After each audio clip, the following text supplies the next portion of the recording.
भगवती शिक्षक प्रशिक्षण महाविद्यालय गंगापुर सिटी की ऑनलाइन क्लासेस में आपका स्वागत है।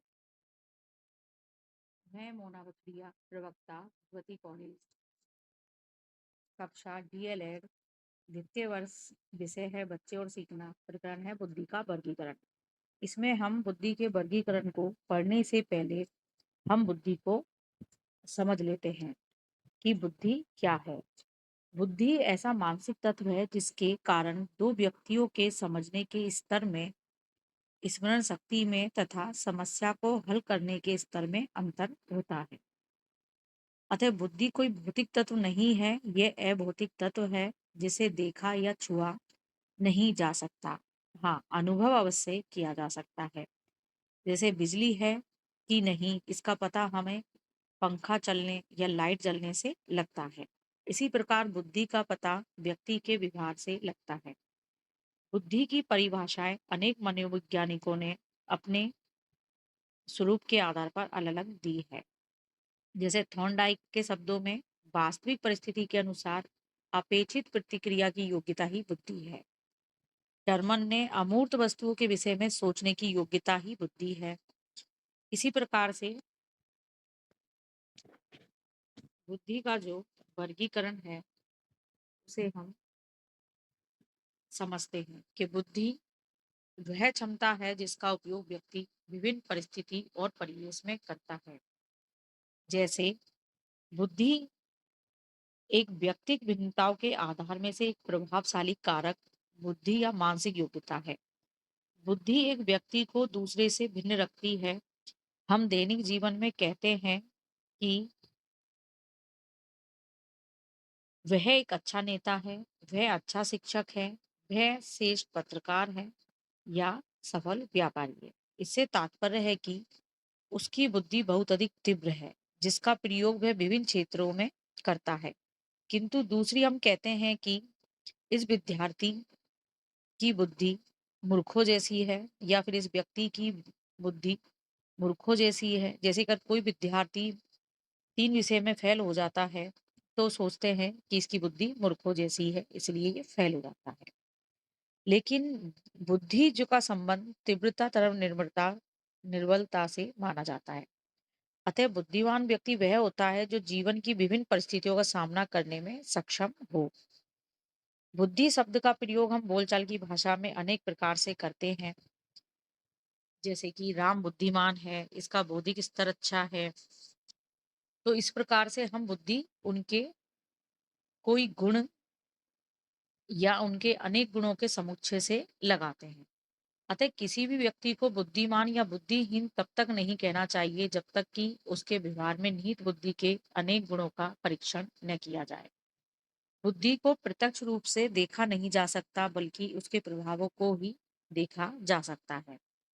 बुद्धि एक परिकल्पनात्मक शक्ति है। व्यक्ति बहुधा बुद्धि का उपयोग विभिन्न समस्याओं को समझने और अधिगम करने में तो करता ही है, परंतु बुद्धि का उपयोग जीव अपने दैनिक जीवन की छोटी छोटी बातों से लेकर बड़ी बड़ी बातों को समझने, उनके प्रति अनुक्रिया करने में करता है। बुद्धि को कई विद्वानों ने समझाने के लिए विभिन्न आधारों पर वर्गीकृत किया है, जिसमें है गैरट और थर्नडाइक का वर्गीकरण। तो इसमें हम गैरट के अनुसार बुद्धि को समझेंगे कि गैरट ने बुद्धि का वर्गीकरण या बुद्धि का विभाजन 3 प्रकार से किया है। जैसे एक है मूर्त बुद्धि। मूर्त बुद्धि उस बुद्धि को गामक या यांत्रिक बुद्धि भी कहते हैं। इसका संबंध यंत्रों और मशीनों से होता है। जिस व्यक्ति में बुद्धि होती है वह यंत्रों और मशीनों के कार्य में विशेष रुचि रुचि लेता है। अतः इस बुद्धि के व्यक्ति अच्छे कारीगर, मैकेनिकल इंजीनियर, औद्योगिक कार्यकर्ता आदि होते हैं। इसी प्रकार से दूसरा है अमूर्त बुद्धि। इसका संबंध पुस्तकीय ज्ञान और चिंतन से होता है। जिस व्यक्ति में बुद्धि होती है वह ज्ञान का अर्जन करने में विशेष रुचि लेता है। अतः इस बुद्धि के व्यक्ति अच्छे वकील, डॉक्टर, दार्शनिक, चित्रकार, साहित्यकार आदि होते हैं। इसी प्रकार से आगे है सामाजिक बुद्धि। सामाजिक बुद्धि वह बुद्धि है जिसमें व्यक्ति समाज में अपने व्यवहार को प्रकट कर अपने बुद्धि को दिखाता है कि उसका व्यवहार कैसा है, कैसा नहीं है। ये सारी चीज वो व्यक्ति समाज में कार्य करके दिखाता है। सामाजिक बुद्धि से अभिप्राय व्यक्ति की उस योग्यता से है जो उसमें समाज में समायोजन की क्षमता उत्पन्न करती है। सामाजिक प्राणी होने के कारण व्यक्ति को समाज में संबंध बनाने में ये बुद्धि योग्यता प्रदान करती है। इस प्रकार की बुद्धि के अंतर्गत व्यवहार कौशल आता है। व्यवहार कौशल के साथ व्यक्तित्व एवं चरित्र के गुण निहित होते हैं। स्वभाव, मन स्थिति, मनोवृत्ति, ईमानदारी, निर्णय और स्वभाव आदि कारक सामाजिक बुद्धि की ओर संकेत करते हैं। बहुत से व्यक्ति सामाजिक बुद्धि न होने के कारण अपने जीवन में असफल हो जाते हैं। सामान्यतः अमूर्त एवं सामाजिक बुद्धि साथ साथ चलती है। नेतागण इसी बुद्धि के उपयोग से जनजीवन में लोकप्रिय होकर जनप्रतिनिधि बन जाते हैं। तो ये सामाजिक बुद्धि है। इसी प्रकार से थर्नडाइक ने बुद्धि का वर्गीकरण भी 3 प्रकार से किया है। जैसे अमूर्त बुद्धि। तो अमूर्त बुद्धि ज्ञानोपार्जन के लिए प्रयोग की जाती है, जैसे शब्दों में, प्रतीकों में, समस्या समाधान में आदि के रूप में अमूर्त बुद्धि का प्रयोग किया जाता है। इस बुद्धि का संबंध पुस्तक ज्ञान से होता है। यह बुद्धि ज्ञानोपार्जन के लिए प्रयोग की जाती है। जिस व्यक्ति में ये बुद्धि होती है वह ज्ञान का अर्जन करने में विशेष रुचि लेता है। अतः इस बुद्धि के व्यक्ति अच्छे वकील, अच्छे डॉक्टर, दार्शनिक, चित्रकार, साहित्यकार होते हैं। अमूर्त बुद्धि का कार्य सूक्ष्म तथा अमूर्त प्रश्नों को चिंतन तथा मनन के माध्यम से हल करना है। यह बुद्धि समस्याओं तथा अनुभवों की प्रतिमाओं को अधिकाधिक स्पष्ट करती है। जैसे कवि अपनी कविताओं के माध्यम से, साहित्यकार, चित्रकार अपने चित्रों के माध्यम से अपने भावों को इसी बुद्धि के माध्यम से अभिव्यक्त करते हैं।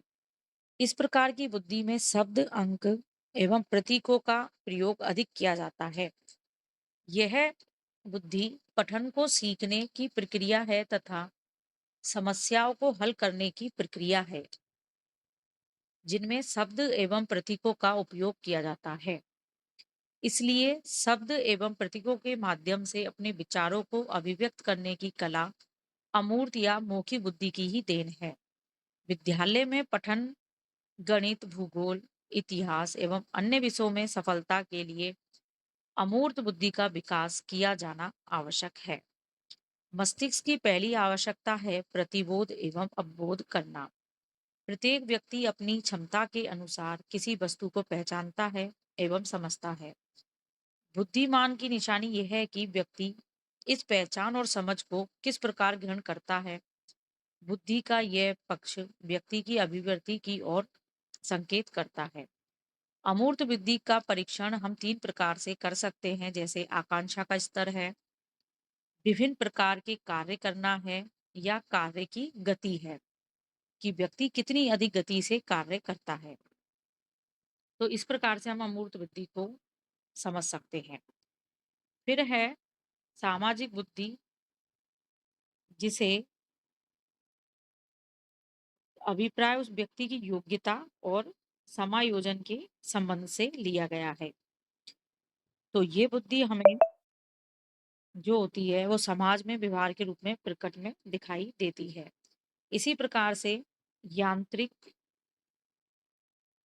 बुद्धि जिसे हम ठोस या मैकेनिकल या गत्यात्मक बुद्धि भी कहते हैं, ये बुद्धि को हम इंजीनियरिंग, मैकेनिकल और टेक्नीशियन आदि में देखते हैं। इस बुद्धि की सहायता से व्यक्ति यंत्रों तथा भौतिक वस्तुओं का परिचालन करता है। तो इसी में जो बुद्धि का वर्गीकरण थर्नडाइक ने किया है, तो इस वर्गीकरण में शैक्षिक निहितार्थ हैं, जैसे अध्यापक अपनी कक्षा के विद्यार्थी को इस वर्गीकरण के माध्यम से समूह में वर्गीकृत कर सकता है। अमूर्त बुद्धि वाले विद्यार्थी को पढ़ने में विशेष रुचि होती है। स्कूल शिक्षा में इस प्रकार की बुद्धि की आवश्यकता होती है ताकि अच्छे अंक प्राप्त किए जा सके। हम व्यक्ति की अमूर्त बुद्धि की भविष्यवाणी उसके आकांक्षा स्तर को देखकर विभिन्न प्रकार के कार्यों को करने की क्षमता से तथा उसकी कार्य करने की गति से कर सकते हैं। इस स्तर के विद्यार्थी के लिए अध्यापक को उच्च स्तरीय शैक्षणिक सामग्री उपलब्ध करानी चाहिए ताकि वे अपने मानसिक स्तर के अनुरूप शिक्षा प्राप्त कर सके। इसके अतिरिक्त अध्यापकों को उनमें विशेष प्रकार की परीक्षाएं आयोजित कर उनकी प्रगति का मूल्यांकन भी करना चाहिए। इसी में गत्यात्मक या ठोस बुद्धि जो हमने पढ़ी थी उसमें उसका संबंध भी बुद्धि से है। इसको हम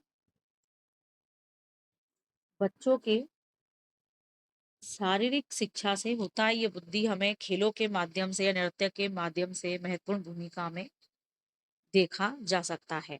इस प्रकार के मानसिक स्तर वाले विद्यार्थी के समूह को विभिन्न प्रकार की सांस्कृतिक एवं खेल गतिविधियों हेतु प्रेरित किया जा सकता है, जिससे कि बच्चे में या विद्यार्थी में रुचि और क्षमता के अनुसार उन्हें सही दिशा प्रदान की जा सके।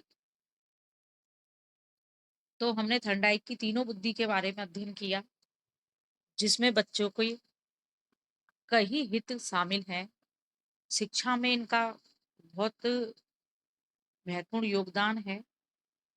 तो शिक्षा में इनका निहित अर्थ हम एक अध्यापक के लिए इस वर्गीकरण का ज्ञान होना क्यों आवश्यक है, क्योंकि इससे एक अध्यापक बच्चे में उसके गुणों को पहचान सके, बच्चा क्या चाहता है उसको समझ सके और बच्चों को उसी प्रकार से ज्ञान दे सके।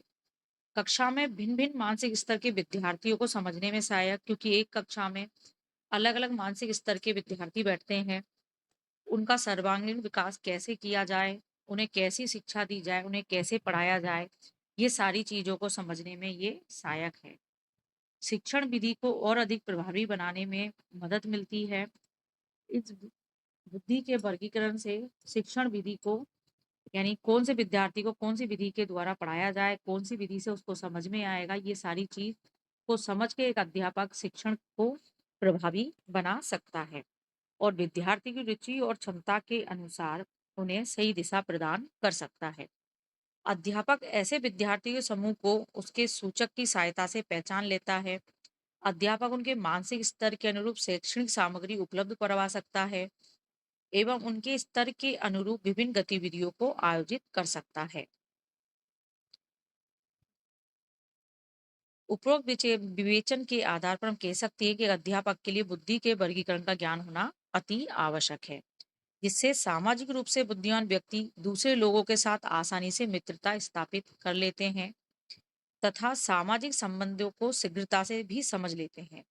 सामाजिक परिस्थिति को पर्याप्त समायोजन सामाजिक बुद्धि का सूचक होता है और सामाजिक बुद्धि के द्वारा ही व्यक्ति की प्रतिक्रिया, उसकी योग्यता, सभी उसका प्रभावशाली व्यवहार की क्षमता को पहचाना जा सकता है।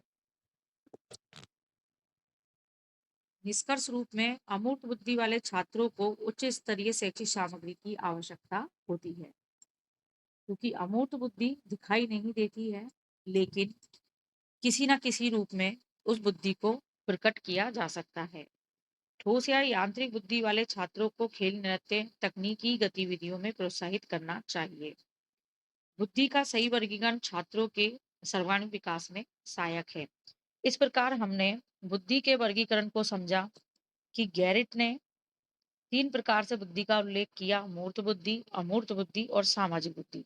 इनको उदाहरणों के माध्यम से समझाया गया है और थर्नडाइक ने भी तीनों बुद्धि का वर्गीकरण उदाहरणों के माध्यम से समझाया है और इन वर्गीकरण से एक अच्छे अध्यापक बच्चों में और बच्चों की बुद्धि को समझने और उनमें विशेष रुचि जागृत करने के लिए बुद्धि को समझना आवश्यक है। कक्षा के विद्यार्थियों की बुद्धि का आकलन करना भी आवश्यक है, जिससे शिक्षण कार्य को अच्छा बनाया जा सके। इस प्रकार बुद्धि का वर्गीकरण जो बच्चे और सीखना डीएलएड द्वितीय वर्ष की कक्षा का एक टॉपिक है, तो ये अच्छे से समझ में आ गया होगा। इसी के साथ में धन्यवाद।